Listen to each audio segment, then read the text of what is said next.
Bon, il y a koloba ke akendaki azozonga faut d'abord tuna keso soka akendaki. Muto azonga kaza muto akendaki. Or il y a akendaki te. Azonga ndeni. Donc c'est que pour nous pouvons peut-être dire que izaka effet moko ya kotala batu basala ba réaction parce que ya zaka spécialiste na biloko wana akobwa ke la bino sujet mo po epesa ke bino boloba ya pema siko ya zo pema zo kansalika mususu. Yango to singa ke inutile to bana ko spéculer sur yango. Ezali nyonso yali na kati ya loi, nyonso yali na kati ya constitution. Alors na monité le koni to ko potana nango. Ce qui est vrai, droit ezalaka ndengwana. Il faut qu'il y ait des débats. Donc débat yali bato zo soutenir lettre, bato soutenir point, bato soutenir esprit, mais tolinga bato ba soutenir la lettre et l'esprit pour permettre à ce que to yeba réellement muto asala ki mibe ko posa na ezala ki nini. Wa bino na niveau PPRD. So bo monike Joseph Kabila ndale ki bino nyonso mayele. Joseph Kabila ndeye ya koza la président l'équipe bino nyonso nazo insister que bino nyonso oza na ba cerveau na bino yem tasimba kango bo pesa e candidature bo pesa sous confiance et puis na confiance bo pesa e to ko chango suna ba bo mekanu soka leki to baka nzambe na biso seke biso démocratie na biso ya Congo eza démocratie spéciale ile on a kolbaka nenga mais so bo moni que capacité ko pesa mutu mususu eza nango bo ponaka mutu mususu avec même programme et vous allez bien tant bo pesi bo sali accord na Tshisekedi moment que Kabila fa tranquille na fa tranquille hein to ke to zonga lelo Kabila za tranquille aza tranquille parce que bo sala ki accord na fa Tshisekedi. Donc pour dire aussi que moi na yangani bo sali ba accord na ye chef de l'état na biso akala za tranquille bon so sali ba accord te mais soki moi na o ya ye moko aleki monte bo za sou tranquille makasi koleka bo réfléchir na sens wana bo créer ba trouble na mboka te mais na mboka na biso yaka kolala kolamuka kaka mutu moko banda 69 kaka mutu moko 70 mutu moko 80 mutu moko 2000 tina ba 2100 kaka bino ya to lobi ke esengwa démocratie ezali ko pona mais o esengwa démocratie ko kindaka na kinga kati ko zoba or démocratie sauté. Donc voilà na lobi ke ko zonga na ye ça va azonga na ye siko peuple ne bo PC 0 comme ça tous à l'aise démocratie pe yangwana non. Non, ça dit dans la vie, tant on a un accord au Salina Batou, il faut y avoir limite na yo, il va payer droit na yo. Né tous alliés est-ce que l'élection bandi, né tous alliés est-ce que peki ça mutumoka ça la politique, né tous alliés est-ce que mutumoka kenda ki congé? Non, sikoyo kozonga na yo, to koloba na yo, to posa na yo et ou empêcher batunelo woni. Mais yebande nini bozo sala. Or période tous na période d'abord ya ko sangisa bango te mais période ya ko banda musala. Po période ya ko sangisa bango ici likaki parce que ba sangana ki déjà. Siko bandi musala. Na tant bino bandi musala ko bunda pe bandi, est-ce que ezala rande wana? Ezala rande wana te. Donc nous estimons qu'il est important que ba banda na ko sala ba sala. Mais to yebi ke, to yebi sa ki pe batu bien que accord na bango wana, to mariage na bango wana et tenir te parce que za soso na libata ba balani tozo zelaka maki. To apena loi moko to sali o yali ko sala accord na constitution o epesi ba limite pas ba chef de l'état yakala. Balobi bien que loi portant statut des anciens dans ta dit so za ancien chef de l'état eza muto assez a sali une fois. Siko loi ngo pesa bien te. Ya ko tala aza ancien akozonga lisute po sali mandat moko ou bien aza ancien fois ça la demande place on a to bi faut eza ya bisote bato bazo wela ki gratuité za bango ba wela pe loi eza bango parce que loi eza na controverse moko ils ont permettre biso to réfléchir bien te ya on to pesi chance pas ya mandature à sikeye toujours estimer que beaucoup sokola loi wana peut permettre à ce qui ba confusion ezala te. Alors yango moni so président monique yena gouvernement azo kana na bango te so ka perdre so aza na majorité te il peut utiliser maintenant pouvoir na ye ya ko dissoudre le parlement. Parce que tant que dissoudre le parlement, c'est que le gouvernement wana oyo wana etikali wana eza gouvernement suna subasmate. Ya suneti na moi vite. Légitimité eza mais vie eza souté. Parce que il suffit que le parlement est la constituer, baba na ko attaquer gouvernement wana. Parce que lelo mboka na biso to wana ba loi o izo permettre chef d'état osala nyon sauté. Compte tenu ya histoire to zaiki na ngona niveau ya Patrice Emery Lumumba na Kasavubu o ya longoli muninga. Alors yango basali système ko dépouiller balongoli ndambo pouvoir ba pesi gouvernement balongoli ndambo pouvoir na gouvernement pesi pas président comme ça bango nyonso mi balé bazala important. C'est ainsi balobi que nous avons un système dualiste na niveau exécutif na biso. Donc nous avons deux têtes où il faut se concerter pour l'intérêt mboka ekende liboso. L'esprit o ya législateur tant que ça la loi portant statut ya ancien chef de l'État, nous n'avons eu qu'un seul chef de l'État. Rappelez-vous, le seul chef d'État en vie autre ancien, Joseph Kabila, ou comme ancien. Vous comprenez? Alors nous craignons que tout, qui na majorité na maboko na ye, basa la loi moko boy o les étrangler bango moko. Loi wana ils ont répondre te. Loi wana ils ont créé controverse. Radio Bissonyonso Congo, RDC, une chaîne au cœur du monde. Radio Bissonyonso Congo, RDC, une chaîne au cœur du monde. À tous les abonnés de BNC Live, mais pourquoi pas des www.rcongonews.com, au grand rendez-vous de l'actualité. C'est toujours dans votre chaîne YouTube de prédilection, BNC Live. Je ne suis pas seul aujourd'hui au grand rendez-vous de l'actualité. Je suis ensemble avec Maître Loulou. Maître Loulou, bonjour. Bonjour, messieurs les journalistes. Maître Loulou, Balobi, question et Jeff Kabila, on retourne à la scène politique, ils ont défrayé, chronique Makassi. Et le connu, ils ont aussi préparé déjà en coulisses. Comment, en tant que juriste, déjà, aux qui réactionnent par rapport à Elokwana? Bon, il y a Kolobaki, Akendaki, Azozonga, faut tout d'abord retourner à question sur Akendaki. Mouto Azonga, raison Mouto Akendaki. Or, il y a Akendaki. Azonga Ndeni. Donc, c'est que pour nous, nous pouvons peut-être dire que ils ont fait moko ya kolutala batu basa la réaction. Parce qu'il y a des spécialistes dans le Koana. À Roboa que la bino si j'aime pour pesa que bino boluba ya paiement. Siko yazo pe mazo kansalika mususu yango to singa ke inutile to bana ko spéculer sur yango ezali nyonso yali na kati ya loi nyonso yali na kati ya constitution alors na moniteur le woni to ko potana nango ce qui est vrai droit ezalaka ningona il faut qu'il y ait des débats donc débat yali bato zo soutenir lettre bamso soutenir point bato so soutenir esprit mais tolinga bato ba soutenir la lettre et esprit peut permettre à ce que to yeba réellement muto asala ki mibe ko posa na ezala nini voilà ce qui est important. Maître, mais l'actualité oblige colloque de Lubumbashi, PPRD, à reconquérir le pouvoir en 2023. Mais avec Joseph Kabila à la tête des fils comme représentation, il y a un niveau de la présidence, candidat président de la République. S'il faut analyser l'article 70 de la Constitution, où le président de la République est élu au suffrage universel direct avec un seul mandat renouvelable. Est-ce que cela ne va-t-il pas être des fils de la rétorte pour la PPRD Kabila? Non, ça dit dans la vie, tant on a un accord au salina batu, faut y avoir limite na yo, y va payer droit na yo. Né tous alliés, est-ce que l'élection bandi? Né tous alliés, est-ce que ba pekisa mutumo sa la politique? Né tous alliés, est-ce que mutumo kenda ki congé? Non. Sikoyo, kozonga na yo, to koloba na yo, to posa na yo et ou empêcher batunelo woni. Mais yebande nini bozo sala. Or période tous na période d'abord ya ko sangisa bango te mais période ya ko banda musala. Pour période ya ko sangisa bango ici likaki parce que ba sangana ki déjà. Siko bandi musala. Natang bino bandi musala ko bunda pe bandi. Est-ce que ezala ngwana? Ezala ngwana te. Donc nous estimons qu'il est important que ba banda na ko sala ba sala. Mais to yebi ke to yebi sa ki pe batu bien que accord na bango wana, to mariage na bango wana et tenir te parce que za soso na libata ba balani tozo zelaga maki. C'est ça, moi je l'ai toujours dit. Donc les loso bozo mona ozo lega kuna izara biloko bandi, izé bandeli. Souke aux andeli kam. Ya on to lobi ke au regard de l'article 70, le chef de l'État est élu na suffrage direct. Mandat 5 ans, renouvelable, renouvelable une fois. Non. Babi renouvelable une seule fois. Donc niant c'est ali seul. Niant c'est ça seul. Parce que on devrait dire renouvelable une fois, point. En ce moment-là, ça peut interrompre l'intervalle par l'intervalle et reprendre après. Je donne un exemple. Le chef de l'État peut être élu 2006, 2011. 2011, 2018. OK? A boyne ko kota na 2011, 2018. A sougine na 2006, 2011. A fandinaye. Mutumuswa leki na alternance. Après il y a na 2018, 2023. Ça, on peut comprendre et au kimibiso. Mais tant où il y a affilé en haut, moi, je crois peut-être bénéficier d'une seule fois.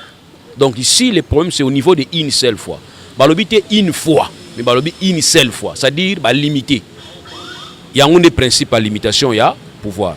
Sobino la exhibition non reçu. Mais Russie va sala qui toko, biso sala mabe.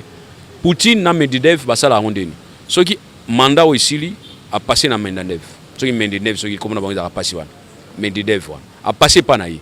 Il y a sali 5 ans à passer panayi. Il y a sali 5 ans à zongi. Il y a sali 5 ans. C'est-à-dire bazo qui na deuxième mandat. Bazo soukaka na mandat moko bazo la système à rotation na bango. Moi je crois peut-être ça ils allaient loi na bango et prévoir ango. Et loi na bango paysan na loi portant statut ya ancien chef de l'État. Mais or biso loi na biso à part constitution na biso, to appena loi moko to sali o yali ko sala corps na constitution o epesi ba limite pas ba chef de l'État yakala. Balobi bien que loi portant statut des anciens.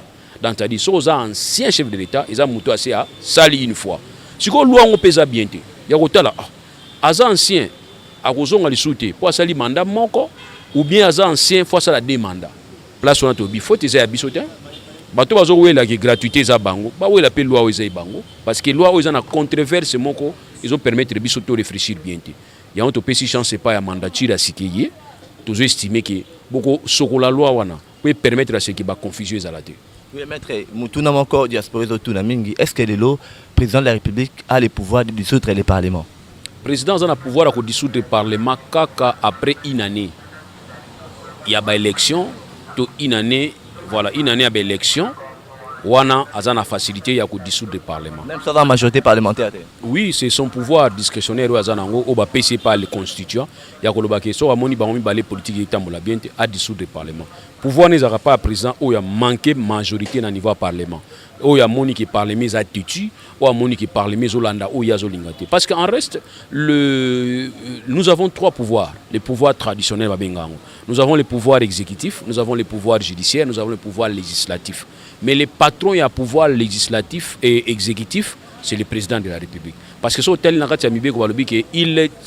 lui le président du conseil des ministres. Et il a délégué pouvoir ou n'est pas le premier ministre en cas d'absence, il y a le président Mboka. Donc c'est lui le patron. Alors en tant que patron, il y a un article 91 si je m'abuse, il y a que politique n'a pas gouvernement. Il y a un débat dans le cadre de la collaboration et il y a négociation.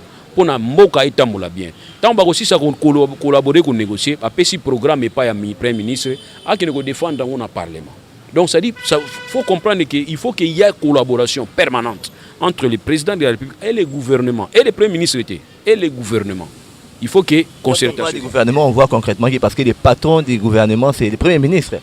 Non, il est le chef du gouvernement dans les quotidiens du gouvernement, c'est lui le gestionnaire. Mais président du conseil d'administration, toujours en anglais, c'est-à-dire lui, le premier ministre n'est que le président du conseil de gestion. Mais le président du conseil d'administration, c'est le président de la République. Parce que c'est lui qui est le patron. Il est la politique. Et le gouvernement ne peut rien faire. Ce que le président a pu s'accorder, et le président aussi n'a pas qu'à se concerter dans le gouvernement. Alors il y a un président Monique. Il y a un gouvernement qui a la majorité. Il peut utiliser maintenant le pouvoir. Il y a que dissoudre le Parlement. Parce que tant qu'il y a dissoudre le Parlement, c'est que le gouvernement wana le gouvernement sous-basmate.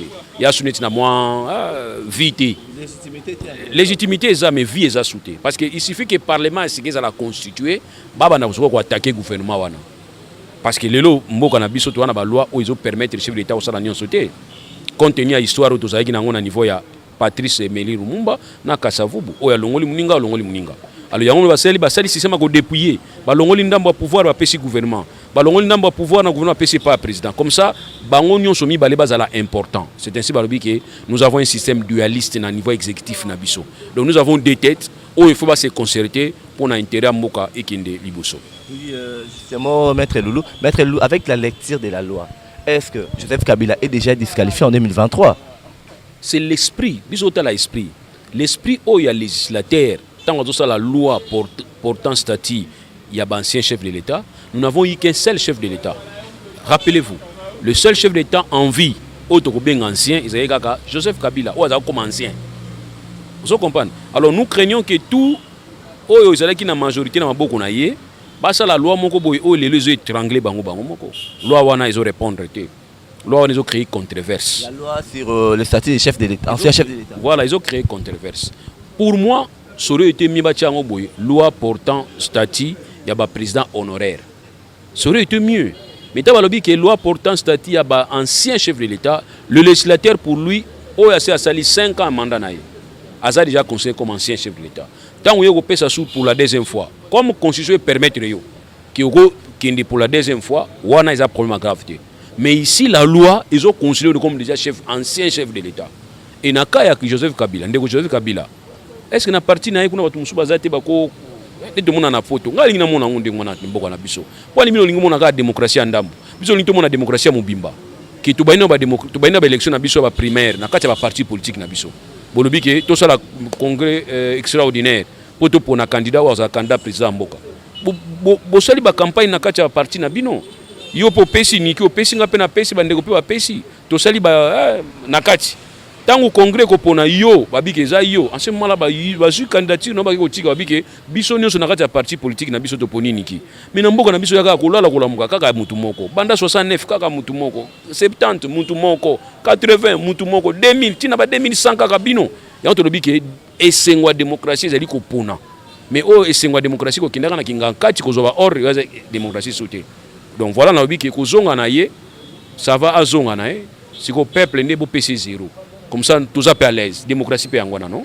Justement, Maître Loulou Azonganaye, mais est-ce qu'avec quelle disposition de la loi constitutionnelle, est-ce que ça ne serait pas une violation flagrante déjà de la loi? Est-ce que le FCC ou particulièrement les PPRD ne veut pas amener le chaos au pays? Parce qu'on voit déjà avec Félix Tshisekedi de l'allié Ombo qui est déjà, tout le monde a une diplomatie forte déjà au niveau de la politique internationale. Félix Tshisekedi avait un peu image de la diplomatie congolaise de l'eau. Pourquoi FCC, partenaire dans le PPRD, a appuyé Félix Tshisekedi dans la logique qu'on a été au lieu à la guerre dans l'instant? Bon, sur la constitution d'Abisso, sur la loi portant statut à opposition, sur la loi portant statut à ancien chef de l'État, dans le préambule, il nous renvoie à la crise de liboso. Or, la crise est occasionnée dans le comportement des comportements de croire que Moutouaza est indispensable. Non. Dans un État, dans une république, Moutouaza est indispensable. Non, non, non. Donc, c'est-à-dire on peut se passer de toi. Il y a un principe que les hommes passent, les institutions restent. Donc, dans le les présidents des partis politiques passent, mais les partis politiques doivent rester. Alors, et pas comme si les partis politiques sont à la tête, et comme ils passent pour Nabiso. Il y a un lobby boy. Biso to lobby, bino na niveau PPRD. Sobo Monique, Joseph Kabila Nda l'équipe bino nyoso maïl. Joseph Kabila Nda hier à la présidence l'équipe bino nyoso nazo insisté que bino nyoso oza na ba cerveau na bino yem tasimba kango. Bo pesa e candidature, bo pesa sous confiance et puis na confiance bo pesa e to chango suna ba bo mekanu. Soka leki to baka nzambe na biso c'est que biso démocratie na biso ya Congo eza démocratie spéciale. Et là on a rebaka nenga. Mais sobo Monique capacité à pesa mutu mususu eza nango, bo ponaka mutu mususu avec même programme et vous allez bien. Tant que vous pesi bo sali accord na Tshisekedi. Vous mettez que Kabila fa tranquille. Na fa tranquille hein. Toke tozonga lelo Kabila za tranquille. Aza tranquille parce que vous savez qu'il y a accord na Félix Tshisekedi. Donc pour dire aussi que moi na yangani, vous savez accord na ye chef de l'État na biso akala za tranquille. Bon so asali accord te, mais soki moi na oya ye moko aleki. Monte que vous asu tranquille makasi koleka. Bon réfléchir dans sens wana, bon créer ba trouble na mboka te. To tamboli déjà mingi, to avancer tellement trop. Aujourd'hui, nous sommes parmi le pays où bazali comme on a quitté na moi démocratie à partir de l'alternance tout ça. Boni bobi sangoka boy vraiment. Ya on to ba to de PPRD, non singa bino pardon, vraiment ndeko na ba PPRD. Pardon mingi bande ko PPRD bo lamuka boza la mayele boza mitua mayele mitu na bino sala kitoko boza bato ba professeur mingi baza kuna PPRD batanyisanga ba ebele na mona kuna kati batanyisanga alors ba cours botanyisa biso na ina mona pratique na ngonde bino moko ba TP na mona ngwe pa na bino voilà les comme na osenga bango. Merci beaucoup maître Loulou tu remis déjà na suka ya émission na biso malobano ya suka ya liki mboka eza ya biso nyonso to luka tout possible to zala bisika moko tout ça la parti politique na biso net ba temple la démocratie c'est-à-dire ba démocratie ya malamu to kuta na parti politique au mona bilongi muso akala président akala ba parti politique ebele président banda kanda président parti politique on a lungwati kaka ye abobongo ba changer na surnom ba bengi autorité morale. Non, on ne peut pas avoir des autorités morales dans le parti politique à partir du moment où ni constitution n'abisso, ni loi portable à fonctionnement organisation du parti politique et l'obéli en côté. Alors nous avons des autorités morales, autres qui nous rendent compte, autres sont obligés de lobby, ceux qui lobby tout le mais où est le parti politique? Il y a un moment où politique, na baila na tika politique parce que na rosa mutineti moi mukala ya mutute. Yozo bali kamo we batwa mo nanga zoba. Ce qu'on a comme zoba na place na yo. Ils ont simbaté, simba na ngote, on monique na baila nanga kuba politique. Pour na ba politique à Congo eza mabe mingi. Faut binela ka président na bino, ata za zoba ko sile makambo za mayele, yango politique na biso à Congo, yango la lingi na sauté. Merci beaucoup maître Loulou d'avoir répondu à notre invitation. Merci, je vous en prie. Merci de nous être toujours fidèles dans votre chaîne YouTube de prédilection BNC Live, mais pourquoi pas sur www.congonews.com, le grand rendez-vous de l'actualité, décryptage de l'actualité, c'est avec maître Loulou. Restez branchés et abonnez-vous massivement sur BNC Live. Merci beaucoup. Radio Bissonyonso Congo, RDC, une chaîne au cœur du monde. Vous êtes sur la radio Bissonyonso Congo RDC. Ah bon? Oui, tapez www.radiocongonews.com. Accéder dans notre site et avoir toutes nos informations. Soyez le mieux informé dans le monde.